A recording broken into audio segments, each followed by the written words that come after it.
مشہور صوفی بزرگ حضرت عثمان مروندی لال شہباز قلندر رحمۃ اللہ علیہ کی سیون شریف میں ایک ظالم اور عیاش راجہ جیسر جی المعروف چوپٹ راجہ کی حکمرانی تھی۔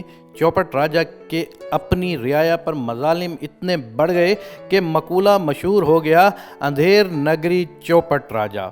انہی دنوں ایک درویش سکندر بودلہ سیون کی پہاڑیوں میں عبادت اور ریاضت میں مشغول رہتے تھے۔ ایک رات انہوں نے غیب سے آواز سنی کہ ایک مرد قلندر آ رہا ہے جو وہاں ظلمت کے اندھیرے مٹا دے گا۔ بس پھر کیا تھا، درویش بودلہ نے اونچی آواز میں نعرے لگانا شروع کر دیا، ظالم بادشاہ سے نجات دلانے میرا مرشد آ رہا ہے۔ جب یہ نعرے ظالم راجہ تک پہنچے تو اس نے درویش کو قید کروا دیا، لیکن یہ قید بھی درویش کے نعروں کو بند نہ کر سکی۔ ظالم بادشاہ نے درویش پر بے انتہا مظالم ڈھائے، مگر درویش کے منہ سے ایک ہی جملہ نکلتا، میرا مرشد آ رہا ہے ظالم بادشاہ سے نجات دلانے۔ ادھر حضرت لال شہباز قلندر وادی مہران سندھ کے مختلف علاقوں میں روحانی فیض بانٹنے کے بعد جب سیون تشریف لائے تو وہاں شراب و شباب کی محافل عروج پر تھیں۔ آپ کے وہاں آنے پر یہ محافل خود بخود بند ہونا شروع ہو گئیں۔ کچھ دنوں بعد وہاں کے عیاش لوگوں نے چوپٹ راجہ کو شکایت کی کہ ایک درویش کے آنے سے ان کا ناجائز کاروبار ٹھپ ہو گیا ہے۔ چوپٹ راجہ خود عیاش تھا، اس لیے اس نے کوتوال کو حکم دیا کہ درویش اور اس کے مریدوں کو اس کی ریاست سے باہر نکال دیا جائے۔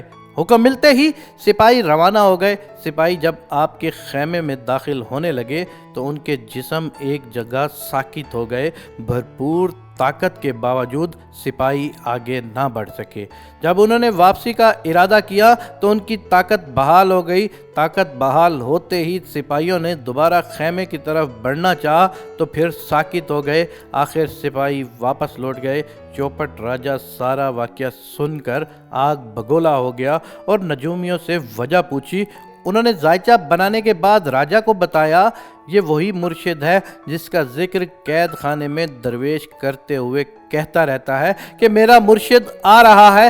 نجومیوں اور وزیروں کے مشورے پر چوپٹ راجہ نے سونے کی اشرفیوں اور ہیرے جواہرات کے بڑے بڑے تھال حضرت لال شہباز قلندر کی خدمت بھجوائے تاکہ آپ کسی اور جگہ تشریف لے جائیں۔ آپ نے تمام اشرفیاں ہیرے جواہرات کو آگ میں پھینک دیا۔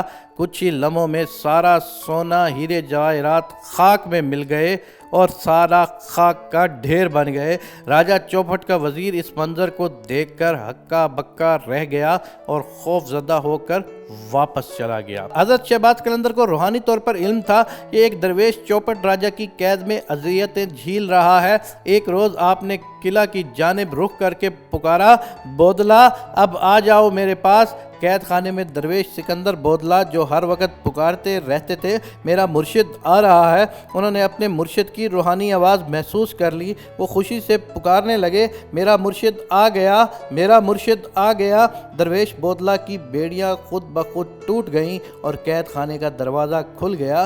درویش بودلہ قید خانے سے نکلے اور اپنے مرشد حضرت لال شہباز قلندر کی خدمت میں پیش ہو گئے۔ جب چوپٹ راجہ کو تمام واقعات کا علم ہوا تو اس نے ان کرامات کو شعبدہ بازی قرار دے دیا۔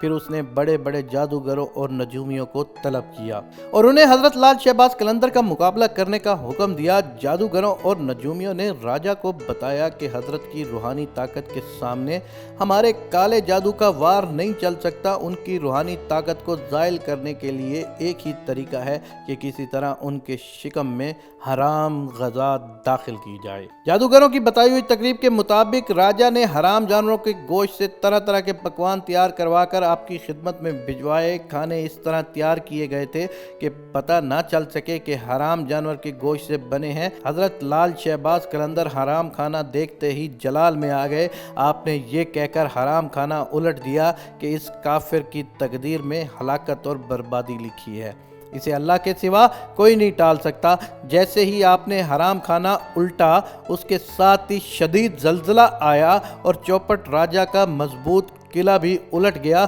یوں سیون شریف کے عوام کو ایک ظالم اور عیاش راجہ سے نجات مل گئی۔